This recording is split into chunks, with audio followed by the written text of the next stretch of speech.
Hello, Sanaa. How are you? I'm fine, thank you. How are you? Yeah, not bad, not bad. How are you, Ayadan? And I'm okay. Are we all ready? Is everybody Yeah, ready and happy? yes, Okay. Yeah, I would say so. Okay. The Hamas-led attack of October 7th, 2023, sparked a war that rages to this day. It has forced millions from their homes, injured hundreds of thousands, and killed tens of thousands. It has created millions of stories of loss, struggle, and survival against the odds. This is one of those stories.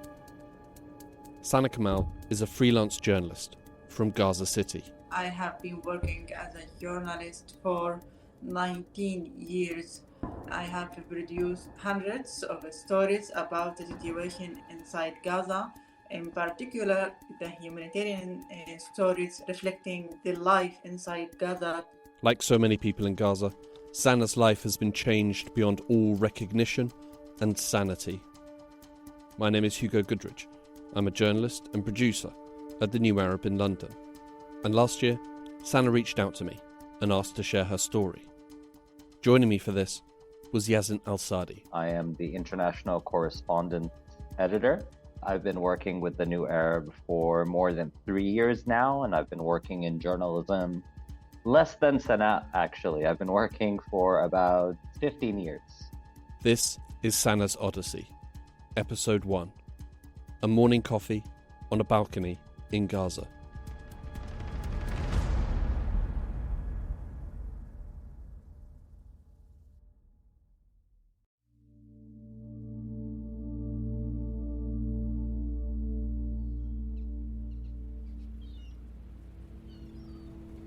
I lived in one of the most beautiful areas in the Gaza Strip, in the whole Gaza Strip.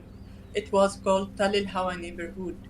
Tal al-Hawa roughly translates to Mount of the Wind or Mount of the Air, along those lines. Tal al-Hawa neighborhood is closest to the sea beach. In addition, I live in an apartment. It was in the 8th floor. So every day when I would like to take my coffee or Nescafe, I had to stand on my balcony just to drink my coffee and to see the boats in the sea and how the fishermen catch their fish every day. Every day, this skin, I saw it every day. In her apartment on the 8th floor, Sanaa lived with her mother, brother, and sister. Tal al-Hawa would probably be best described as a middle-class and relatively affluent neighborhood. Tal al-Hawa neighborhood was distinguished that it had a lot of high buildings, towers, a lot of houses, beautiful houses, villas. Most of the residents of Tal al-Hawa were classified as high-level people. Not high-level people just for money, but also because most of the residents of Tal al-Hawa were educated people, like doctors, engineers, managers, banks employees, like that. So we had our own life that very simply, but actually it was very beautiful for us. In a land where in 2022 over 80% of the population lived below the poverty line and where 64% were food insecure, according to the UN Relief and Works Agency for Palestine refugees in the Near East, Sanaa and her family lived in relative financial security.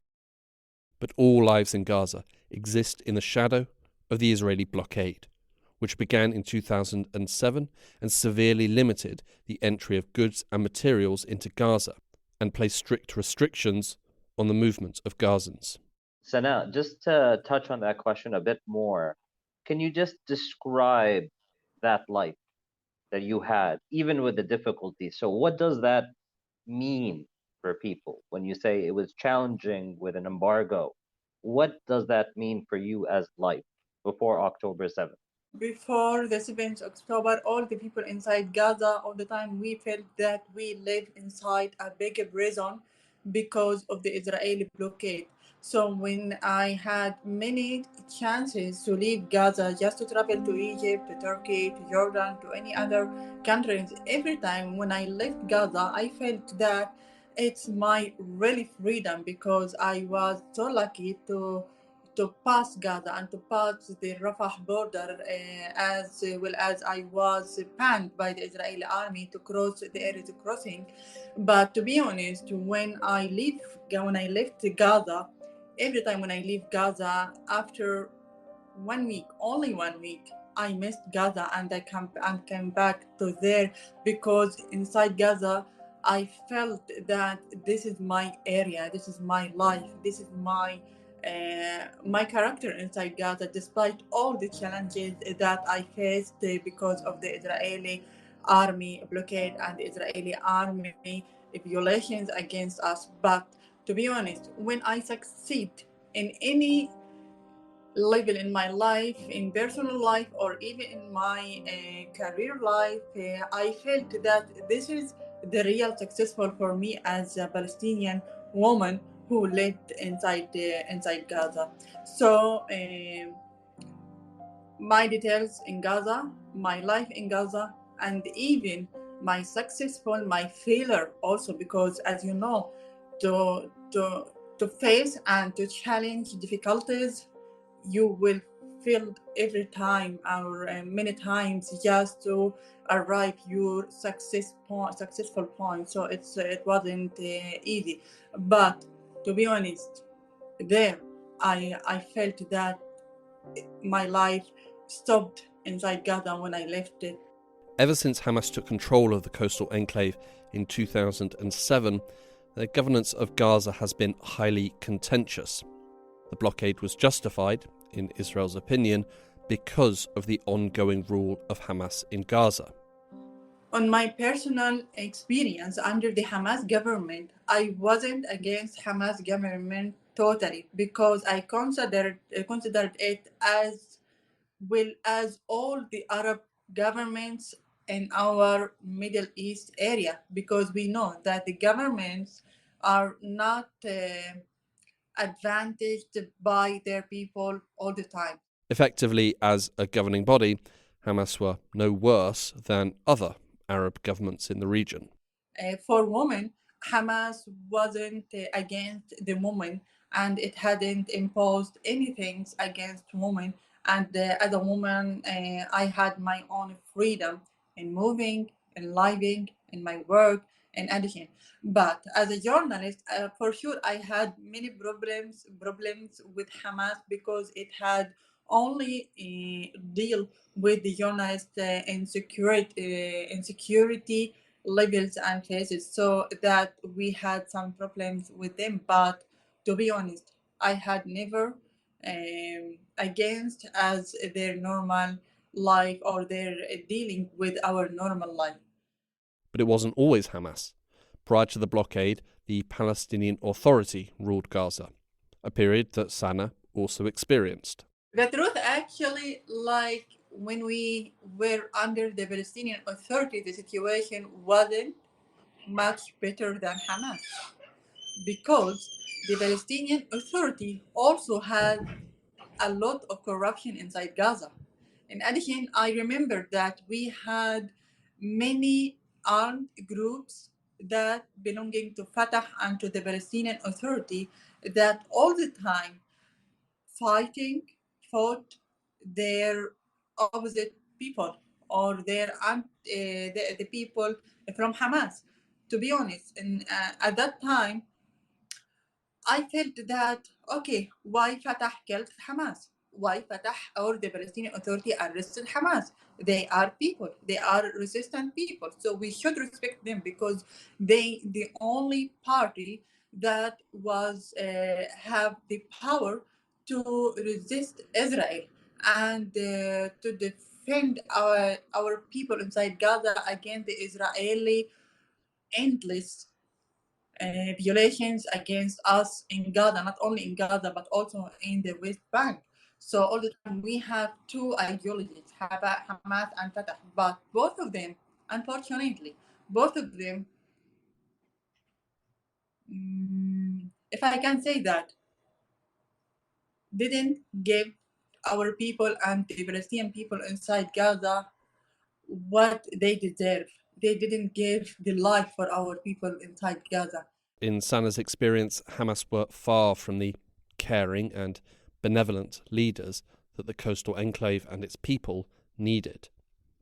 Their rule was also a period of instability, with a near constant threat that war could break out.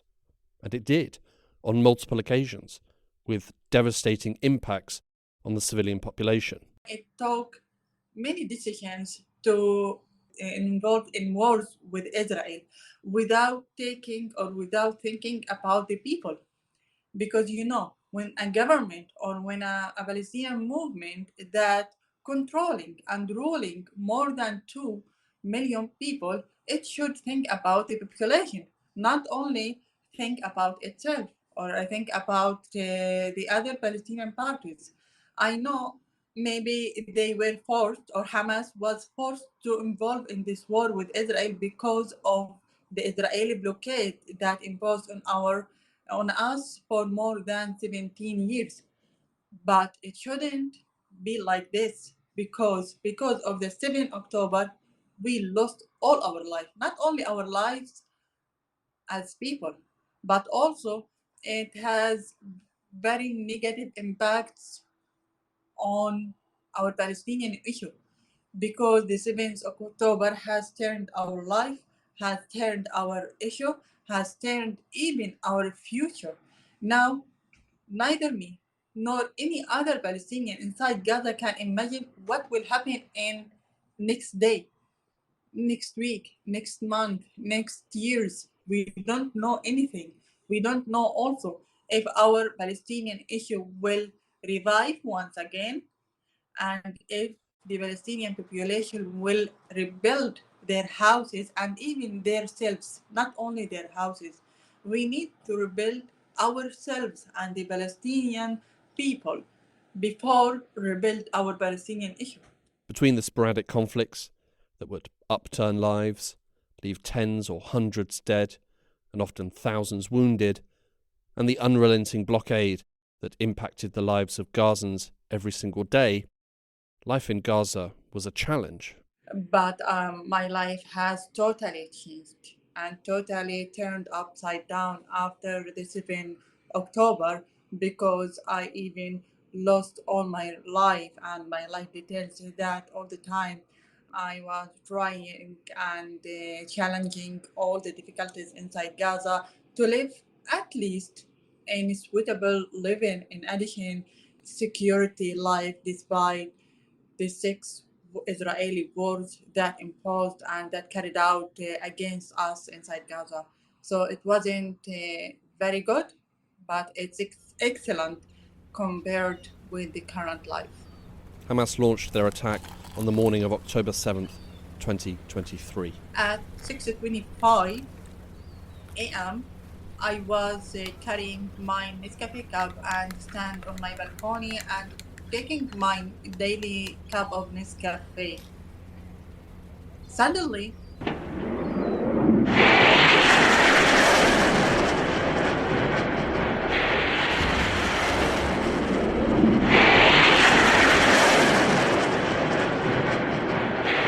I saw that dozens or hundreds of rockets in the sky, suddenly without any prior notice. I remember that.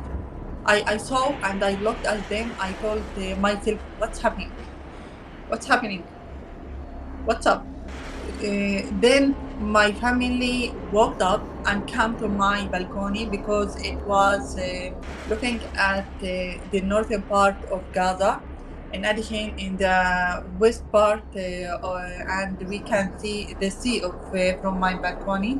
And then all of them, I remember that my mom was crying, hurrying up to me and crying. She told me, Sana, what's happening? They will kill us? Who's launching the rockets?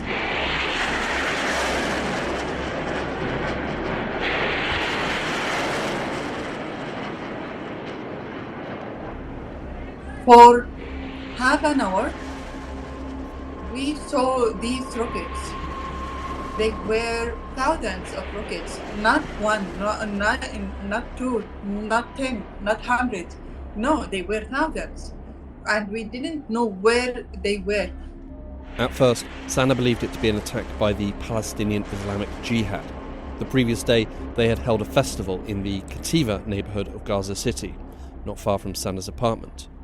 During that festival, the Palestinian Islamic Jihad had threatened Israel, telling the crowd, "You will hear something you have never imagined it." I remember the sentence. At the time, no one could have predicted what that meant. Until that moment, we didn't know that Hamas who launched the rockets. When Muhammad al-Dayf, the Major General of the Qassam Brigade, the armored wing of Hamas, when he did his speech and told and announced about Tufan al-Aqsa,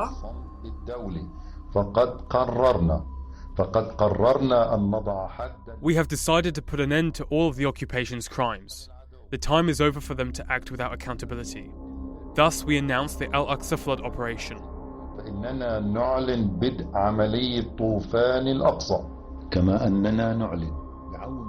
And in the first strike within 20 minutes, more than 5,000 rockets were launched. Starting from today, the security coordination ends, to prove that your homeland and your belonging to Al-Aqsa and Quds and Palestine are greater than all the delusions of the occupation. Today, yes, today the people reclaim their revolution, correct their path, and return to the project of liberation and the establishment of a state. I felt that we will witness one of the most dangerous wars against Gaza. This was not the first war that Sanaa had experienced, and she knew that it was time to prepare. We went to the supermarket and we bought a lot of goods because we surely that we will witness a war and the shops will close, the bakeries will close, like that. So we bought many things for including especially food and water, in addition some other kinds of food, and put them inside our house. Directly I moved to my room because it had a big window. It's from the over the wall. So I turned my room to an office to work inside it. What was the feeling if you're in that supermarket? Was it everybody panicking, or was there more of a sense of, sadly, Gaza has experienced war before, and it was the sort of get into that mindset of, right, we know what we've got to do, we've got a vague idea of what to expect, we need to prepare, let's go for it. What's the sense you were getting from those people around you? Yeah, actually the people, all of us, not the people, also we were in panic attack because of the rockets. We hadn't, at that time, I remember that Israel hadn't also attacked Gaza. Israel attacked Gaza a day after of the Hamas attack, not during the same day. The next day, on October 8th, Israel started to attack Gaza, to large scale attack Gaza. But during 7 October, all the people inside Gaza, all the people live under the panic attack, in addition under the worry and anxiety because they didn't know what will Israel do, what Israel would like to do against Gaza. We all know that Israel will launch a large scale war, but we had never imagined that Israel will destroy the whole Gaza. Sanaa and her family prepared for the war with food and supplies, and Sanaa had converted a room into a home office to allow her to continue working. They were giving themselves the best chance to stay fed and watered, and for Sanaa to continue working. It was good thinking, and for a couple of days, it worked. But on October 10th, the whole Tal al-Hawa neighborhood around me were evacuated by the Israeli army. But I remember also that my mom, once she heard the thousands of rockets, she prepared a bag of our documents like identities, passports, and our jewelry, only these stuff that she got with her once when we left our house. All of us, we thought that we will move just for a few hours, few minutes, and once the Israeli army attack their targets or the places that they wanted them, we will come back. When did you realize that wasn't going to happen? To be honest, I didn't realize anything. The only thing that I realized is that I'm a journalist, and during the wars and conflict, I completely separate between my mind and my emotions separately. I, in addition, I only think in my mind as a journalist, not as a human, not as a woman who should protect herself from the Israeli attacks. In addition, I hadn't felt tears at that time. The only thing that I did just open my camera and documenting what was happening around me, and did many interviews with people in the road while they were escaping, like that. Only this. Once I left my apartment, we went to the apartment or the flat of my brother. It's in the same area, in the same square, sorry, in Tal Hawa also, but it was in outskirts of Tal Hawa. And we went there and stayed there just for 10 minutes, only 10 minutes, until the International Red Cross came to us and told me that Sana, you should leave the whole area, the whole square. I asked them why. I was all good with them, and somebody with them told me, Sana, they will attack the closest restaurant of falafel. It was close to my brother's house. Asana argued with the International Red Cross, insisting that she will not leave. Their point was already being proven.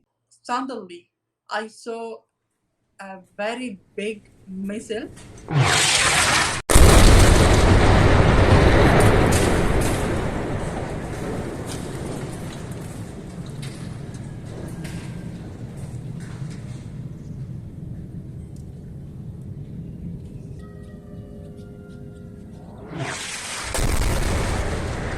And it was launched at the restaurant. It was only 10 meters between my brother's house and the restaurant. And then the Israeli army attacked it by 3 huge missiles.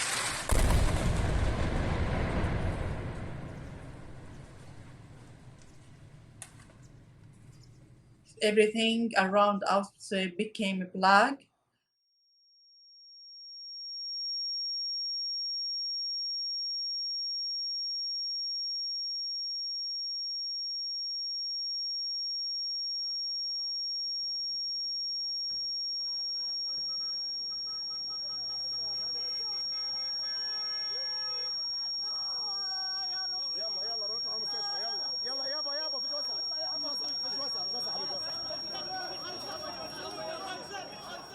I saw a white cloud around us without to breathe all the time.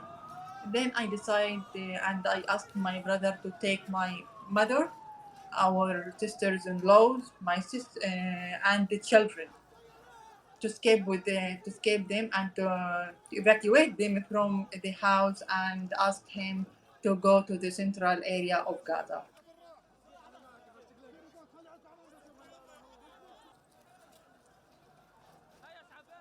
I remember at that time, I decided this. Just I wanted to evacuate my mother because she's elderly woman. In addition, children. In addition, their mothers. But me, my brother, and my 3 brothers, we are youth and we are young people. We can escape on foot, like that. After that, we were forcibly to run on foot for 1 hour under the Israeli attack, under the ongoing Israeli attack on our area. Until we reached to our brothers, my second brother's house, it was out of Tal El Hawa, and we spent our night there. To be honest, it was the most terrifying night in my life because I was forcibly to live under maybe about 5,000 Israeli attacks in my area. I saw Tal El Hawa and my square. It was lightning with red fire, and then it was turned down. Suddenly, 5,000 attacks based on the Israeli army statement that was released at that time.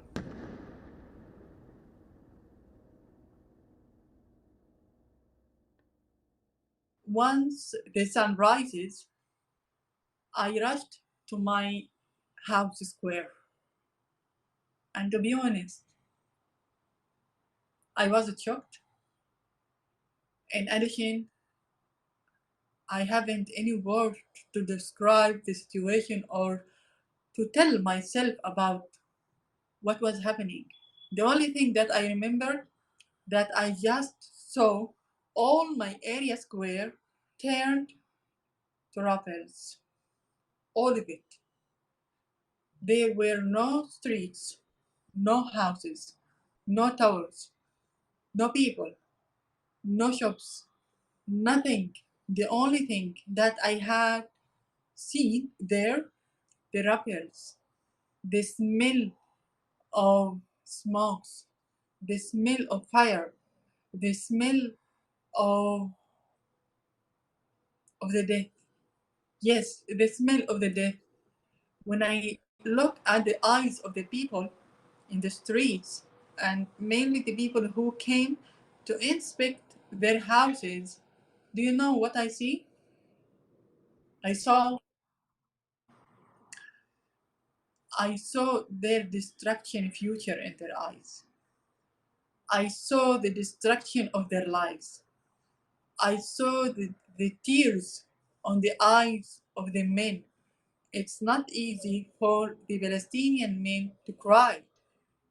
All the Palestinian men that I met them and I talked with them and I tried just to tell them, I'm sorry, we will rebuild our area. All of them cried. Some of them scared, and others have nothing to say. Just keep their silent, look at their distracted houses, their parent houses, and cried. Just only like this. We even didn't have time to inspect our houses or to get some stuff from our houses because the Israeli army only gave us 2 hours just to see our destruction and to send their own message to us that this is what Hamas bring to you. You say, you didn't have long to take stuff from your house. What would you wished you had taken?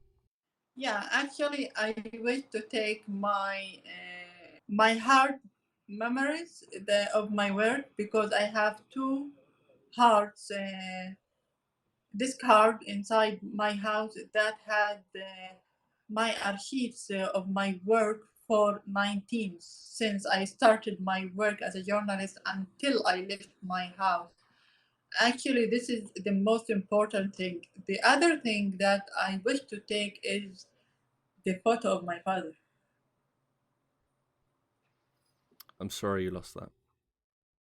Because actually it was a big and in our salon inside my flat, and anyone enters my house, they should see it because as my father used to wait our guests on the door of our house, and he used to welcome them all the time. So the second thing that I wish to take it was the photo of my father. Only this thing. Otherwise, if I wish to take, no, I will take actually all my flat, all of it, with walls, with memories, uh, with the glasses, with our furniture, everything, because everything that I had in my flat, it has a memory, and it has an maybe event. In addition, because when you build your life, you have your own memories, and you have own events, and you have own people, and everything related to something, everything, even the colors of my furniture. When we used and when we produced our furniture and bought them, even the color, it's their colors had something in our minds and in our memories. I would like to take all of them, but to be honest, I would like to keep them there and just to come back there. Can you imagine, and can you understand the mixed feelings that would like to take them? And no, you should keep them there. You should go there. It's very complicated emotions and feelings that you must. For me, I must live under them all the time. Inti, when you were leaving the house, what were you able to take with you? شو أخذتي معك لما طلعتي من البيت؟ And nothing. I just took my laptop, only my laptop. Just your laptop? My laptop and actually the brace vest. The press vest. Yeah, What do you feel about the press vest? it was my identity.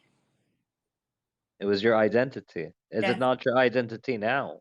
Why do you say that? You're still a journalist, aren't you? yes, I'm a journalist, but when you praise inside Gaza, I remember that when I was in the field during the war, and even during the peace, if we can say that, the peace. But during the war, when the people saw me and saw all the journalists who wore the breast vest, what they did, they came to us and they asked us all the time, will we back to Gaza? Will we back to our houses? My press vest is my really identity, my real identity, not my national ID, nor my passport. My identity is my press vest, and I liked it very much. As the sun sort of set on that first day, what did you think the next day was going to hold, or the next week, or the next month? I mean, your feelings at that time, do you have any sort of strong memories of that? Since the first moment I was forcibly evacuated my house, all the time I was optimism all the time that I will come back to my house soon. You still had that optimism? Yeah, I kept my optimism all the time and all during the war that I will come back to my house soon. All my family laughed at me several times that, oh, you are dreaming. We will never back to our house. I told all the time, I argued with them and I fought with them that no, we will back to our house. I will back to my area. I will back to my flat. I told my mother several times, maybe hundreds of times, I will come back to my house and my flat, and I will take my coffee on my balcony and where I will return my normal life inside Gaza City. All the time. All the time. The war in Gaza started in the immediate aftermath of the Hamas-led attack.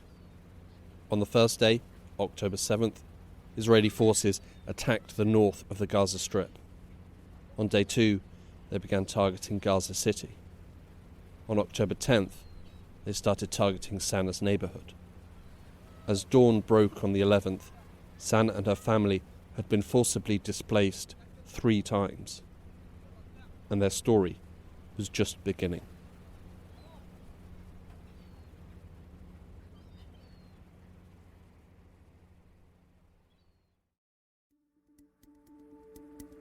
On the next episode of Sanaa's Odyssey, war rages in Gaza and Sanaa and her family try to survive.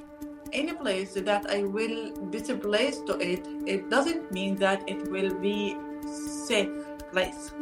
This episode was written and produced by me, Hugo Goodridge. It featured Sanaa Kamal and Yazan El-Sadi, with additional help from Oliver Mitzi. You can follow all the latest developments in Gaza and across the Middle East by visiting the New Arabs website.